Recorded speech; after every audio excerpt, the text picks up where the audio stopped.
Hi കൂട്ടുകാരെ, പുതിയൊരു വീഡിയോയിലേക്ക് എല്ലാവർക്കും സ്വാഗതം.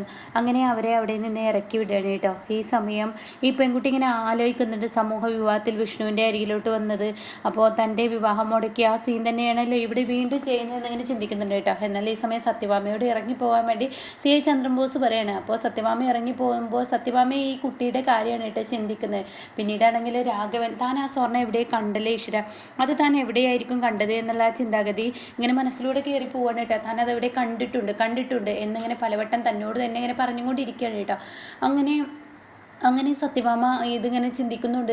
രാഘവനാച്ച ഇതും ചിന്തിച്ചിരിക്കുകയാണ് കേട്ടോ. പിന്നീടാണെങ്കിലോ ശാരദാമ്മയാണ് കാണിക്കുന്നത്. ശാരദാമ്മയുടെ ഫോൺ അടിക്കുകയാണ്. ആ സമയം ശാരദാമ്മ വന്ന് ഫോൺ എടുക്കുകയാണ്. അപ്പോൾ ഉടൻ തന്നെ അനൂപ് ആണ് കേട്ടോ. അപ്പോൾ ഉടൻ തന്നെ ശാരദാമ്മ ചോദിക്കുകയാണ്, ശാരദാമ്മ അനൂപിനോട് എന്താടാ എന്ന് ചോദിക്കുമ്പോൾ ശാരദാമ്മ നൂർജയ്ക്ക് വിളിച്ചിട്ട് കിട്ടുന്നില്ലല്ലോ, നൂർജയുടെ ഫോണിന് എന്താ പറ്റിയത്, അവൾ ഫോൺ എടുക്കുന്നില്ല, ശാരദാമ്മ എന്താണ് എന്നൊക്കെ ചോദിക്കുമ്പോൾ ആടാ നീ തന്നെ വിളിക്കണടാ, നീ കാരണം എനിക്കുണ്ടാവുന്ന പ്രശ്നങ്ങൾ എന്തൊക്കെയാണെന്ന് നിനക്കറിയാം എന്നൊക്കെ ചോദിക്കാനായിട്ട്. ശാരദാമ്മ എന്താ ഈ പറയുന്നത്, അതേടാ നിന്റെ ഈ പറയുന്ന നൂർജ ഇവിടെ ഇല്ല, അവളുടെ വീട്ടുകാർ കൊണ്ടുപോയി എന്ന് പറയാനിട്ട്.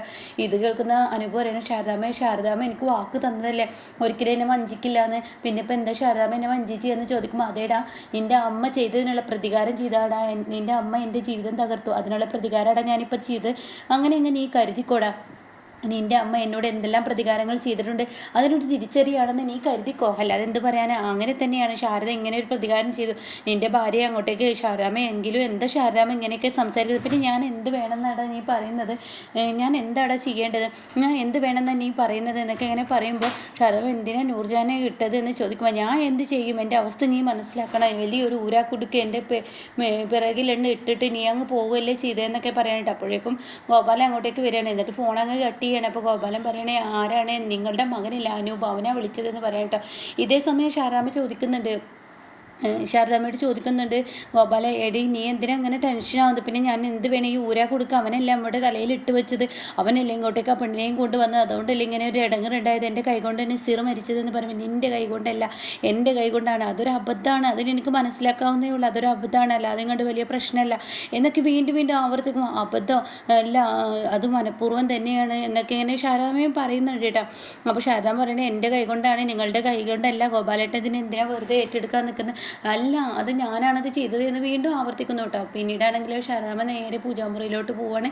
എന്നിട്ട് തൻ്റെ ആയ കൃഷ്ണനോട് പരാതി പറയാണ്, കൃഷ്ണ എന്തിനാണ് നീ ഞങ്ങളെങ്ങനെ പരീക്ഷിക്കുന്നത്, കാരണം ഒരുപാട് പരീക്ഷണങ്ങൾ ഏറ്റുവാങ്ങിയ വ്യക്തിയാണ്, ആ പരീക്ഷണങ്ങളിൽ നിന്നൊക്കെ എന്നെ ഈ പറയുന്നത് പോലെ രക്ഷിച്ചിട്ടുമുണ്ട്, പക്ഷേ ഇതിൽ നിന്ന് എങ്ങനെ രക്ഷിക്കുന്നു എനിക്കറിയില്ല, അതുകൊണ്ട് എനിക്കെന്നെ കൃഷ്ണനോടല്ലാതെ വേറെ ആരോടും പറയാനില്ല എന്നൊക്കെ പറഞ്ഞിട്ട് ദേവി എന്നൊക്കെ പറഞ്ഞ് കൈകൂപ്പാണ്, ഇത്രയും വലിയൊരു പ്രതിസന്ധി തന്നതല്ലേ എന്നൊക്കെ പറഞ്ഞ് ഇങ്ങനെ പൊട്ടി ശാരദാമ്മ കരയുന്നുണ്ട് കേട്ടോ. പിന്നീടാണെങ്കിലോ ഇങ്ങനെ അനൂപിനെയാണ് കാണിക്കുന്നത്. അനൂപ് ടെൻഷൻ അടിച്ച് നിൽക്കുകയാണ്. ആ സമയം അനൂപിൻ്റെ അടുത്തോട്ട് ബാലചന്ദ്രൻ വരികയാണ്. അപ്പോൾ ബാലചന്ദ്രൻ ചോദിക്കുന്നുണ്ട്, എന്താ നീ ഇങ്ങനെ ടെൻഷൻ അടിക്കണത്, എന്താ പ്രശ്നം എന്നൊക്കെ ചോദിക്കുമ്പോൾ അത് ഒന്നുമില്ല, എന്താടാ നിനക്ക് ഞാൻ ഇത്ര അന്യായിപ്പോയോ, എന്നോട് നിനക്ക് കാര്യം തുറന്ന് പറഞ്ഞൂടെ, അത് ഒന്നുമില്ല, എന്താടാ നീ എന്നോട് പറഞ്ഞോ കാര്യം, നിൻ്റെ അമ്മയെ ആസ്പത്രിയിലാണെങ്കിലും എന്നോട് നിനക്ക് കാര്യങ്ങളൊക്കെ പറയാം, എനിക്ക് കൈകാര്യം ചെയ്യാൻ പറ്റുന്ന കേസുകളാണ് ഇതൊക്കെ, ഞാൻ വിചാരിച്ച എന്തും നടക്കും, അതുകൊണ്ട് നീ എന്നോട് പറ എന്ന് വീണ്ടും ആവർത്തിക്കുകയാണ് കേട്ടോ. അപ്പോൾ ഈ സമയം ഉടൻ തന്നെ അനൂപ് അത് മാമ പിന്നെ ഇല്ലേ എന്ന് പറയുമ്പോൾ എന്താ പ്രശ്നം, ഞാനൊരു പെൺകുട്ടിയെ സ്നേഹിച്ചു, അതെനിക്ക് തോന്നി, ആ പോരുന്ന വഴിക്ക് പോലീസുകാർ ചോദിച്ചപ്പോൾ എനിക്ക് തോന്നി അങ്ങനെ എന്തെങ്കിലും ഊരാകുടുക്കായിരിക്കും, അതെ ഞാനൊരു പെൺകുട്ടിയെ സ്നേഹിച്ചു, നൂർജ എന്ന പേര്, അങ്ങനെ അവരുടെ രജിസ്റ്റർ മാരേജ് കഴിഞ്ഞതും ആ കഥകളൊക്കെ ഇങ്ങനെ പറഞ്ഞു കൊടുക്കണം കേട്ടോ.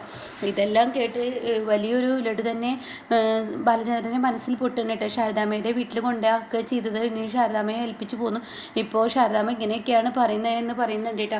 ഇതേ സമയം നീ ടെൻഷനാവണ്ട, നിൻ്റെ അമ്മയുടെ അസുഖം സുഖമാട്ടെ, അത് കഴിഞ്ഞാൽ ബാക്കിയുള്ള ഞാൻ ഏറ്റു, നീ പേടിക്കണ്ട എന്നും പറഞ്ഞിട്ട് ഇവിടെ നിന്നും ചിരിച്ചും കൊണ്ട് ബാലചന്ദ്രൻ ഇങ്ങനെ പോകുന്നുണ്ട് കേട്ടോ.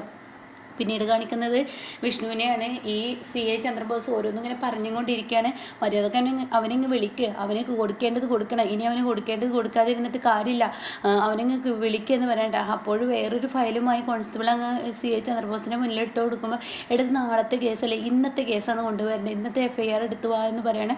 അങ്ങനെ ആ ഒരു ഫയൽ ഇട്ട് കൊടുക്കുകയാണ്. അപ്പോൾ വിഷ്ണു അങ്ങോട്ടേക്ക് എത്തുകയാണ്. എന്നാൽ നമുക്കിനി കോടതിയിലോട്ട് പോകാമെന്ന് പറയുമ്പോൾ ഉടൻ തന്നെ വിഷ്ണുവിൻ്റെ കയ്യിൽ വിലങ്ങ് വെച്ചിട്ടില്ല, ഇതെന്ത് വിഷ്ണുവിൻ്റെ കയ്യിൽ വിലങ്ങ് വെക്കാത്ത എന്ന ചോദ്യമായിട്ടോ.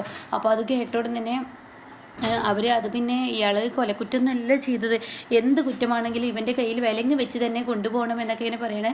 അപ്പോൾ ഉടൻ തന്നെ വിഷ്ണു പറയണേ, എടാ CI ചന്ദ്രബോസേ, നിനക്ക് ഇങ്ങനെ കിടന്ന് ചിലക്കാനേ കഴിയുള്ളൂ, ഞാനെന്തെങ്കിലും ചെയ്യുമെന്ന് പേടിച്ചിട്ടാണോ? അപ്പോൾ ഉടൻ തന്നെ CI ചന്ദ്രബോസ് പറയണേ, എടാ വിഷ്ണു, നിൻ്റെ നാവാണ് നിനക്ക് എല്ലാത്തിനും പ്രശ്നം ഉണ്ടാക്കുന്നത്, നിൻ്റെ നാവൊന്ന് ഒതുക്കി പിടിച്ച് ജീവിച്ചോ എന്നൊക്കെ ഇങ്ങനെ പറയുന്നുണ്ട് കേട്ടോ.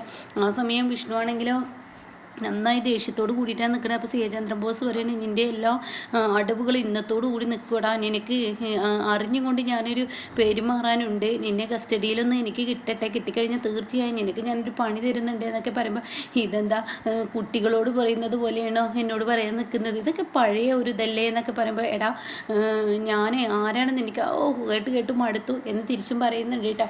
അങ്ങനെ വിഷ്ണുവിൻ്റെ കയ്യിൽ വിലങ്ങ് വെക്കുകയാണ്. ഇതേസമയം വിഷ്ണു ഇങ്ങനെ പ്രതികാര ബുദ്ധിയിൽ തന്നെയാണ് വിഷ്ണു നിൽക്കുന്നത്. ആ സമയം അങ്ങോട്ട് കാണാൻ ശാലിനി കയറി വരുന്നത്, രണ്ടും കൽപ്പിച്ച് തന്നെയാണ് ശാലിനി വരുന്നത്. ഒരു വലിയൊരു യുദ്ധത്തിന് തന്നെ ശാലിനി ഇറങ്ങി പുറപ്പെടാൻ കേട്ടോ. അപ്പോൾ CI ചന്ദ്രബോസ് മാഡം എന്നൊക്കെ പറഞ്ഞ് സല്യൂട്ട് അടിക്കാൻ കേട്ടോ. പിന്നീട് വിഷ്ണുവേട്ടാ എന്ന് പറഞ്ഞ് വിഷ്ണുവിൻ്റെ കൈകളെ പിടിച്ച് സംസാരിക്കാൻ ഒരുങ്ങുമ്പോൾ CI ചന്ദ്രബോസ് പറയണേ, ഇവിടെ ഇത് അനുവദനീയമല്ല, കളക്ടറോട് സംസാരിച്ചിട്ട് വേണം കോടതിയിലോട്ട് കൊണ്ടുപോകാൻ എന്നുള്ള തീരുമാനം ഇതിലില്ല എന്ന് പറയണേ. അത് കേട്ട ഉടനെ, എടോ ആരാടോ ഇപ്പോൾ കളക്ടറായി വന്നിട്ടുള്ളത്, ഇവിടെ ഞാൻ ഒരു ഭർത്താവ് എൻ്റെ ഒരു ഭാര്യയ്ക്ക് ഒരു ഭർത്താവിനോട് സംസാരിക്കാനുള്ള ആ ഒരു അധികാരം അത് ഏത് കോടതിയും നിഷേധിക്കില്ല, അത് എനിക്കറിയില്ലടാ, എന്തായാലും എൻ്റെ ഭർത്താവിനോട് എനിക്ക് സംസാരിക്കാനുണ്ട്, അത് കഴിഞ്ഞിട്ട് മതി കൊണ്ടുപോകലെന്ന് പറയട്ടെ. ഇതേ സമയം CI ചന്ദ്രബോസ് അവിടെ വാക്കുകൾ കൊണ്ട് മുണ്ടാതെ നിൽക്കുകയാണ്.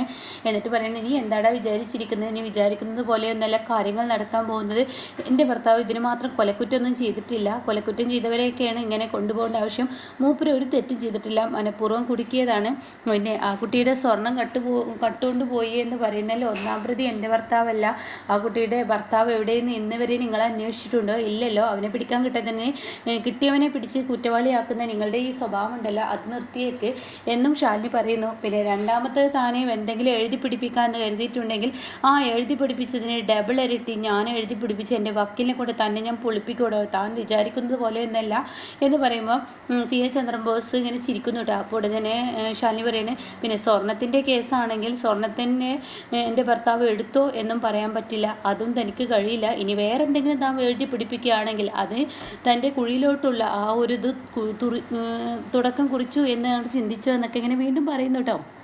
എന്നിട്ട് പറയണേ, താൻ എന്തായാലും പോലീസ് സ്റ്റേഷനിലോട്ട് കോടതിയിലോട്ട് കൊണ്ടുപോവാ, എൻ്റെ വിഷ്ണു ഏട്ടനെ പുഷ്പം പോലെ ഞാൻ അവിടെ നിന്ന് ഇറക്കുന്നത് നീ കണ്ടോ, നീ ഒരിക്കലും നിൻ്റെ അഴിക്കുള്ളിലാക്കാമെന്ന് കരുതിയിട്ടുണ്ടെങ്കിൽ അത് ഈ ശാലിനി ഉള്ളോടത്തോടെ നടക്കില്ല വിഷ്ണുവേട്ട, ഇതൊന്നൊരു കേസേ അല്ല, പേടിക്കാനേ ഇല്ല, ഞാനുണ്ട് വിഷ്ണുവേട്ടനെ, അതുകൊണ്ട് ഒരു പേടിയും പേടിക്കണ്ട, വിഷ്ണുവേട്ടൻ ധൈര്യമായി ഇരുന്നോ, ഞാൻ എപ്പോഴും കൂടെ ഉണ്ടാവും, വിഷ്ണുവേട്ടൻ കോടതിയിൽ വേഗം നമുക്ക് അവിടെ വെച്ച് കാണാമെന്ന് പറയുന്നു കേട്ടോ.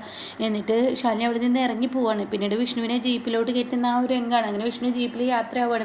ശാലിനിയാണെങ്കിൽ തൻ്റെ തലക്ക് ഭ്രാന്ത് പിടിക്കുന്നത് പോലെ തലയിൽ കൈയൊക്കെ വെച്ചിട്ട് ശാലിനി യാത്രയാവുകയാണ് കേട്ടോ. അപ്പം എന്തായാലും ഒരു യുദ്ധത്തിന് തന്നെ ശാലിനി ഇറങ്ങിയിരിക്കുകയാണ്. അപ്പോഴേക്കും ഇപ്പുറത്താണെങ്കിൽ CI ചന്ദ്രബോസിനോട് ഇനി ബാലചന്ദ്രൻ എന്ന് പറയുന്ന ആ ഒരു സീനും ഉണ്ട് കേട്ടോ.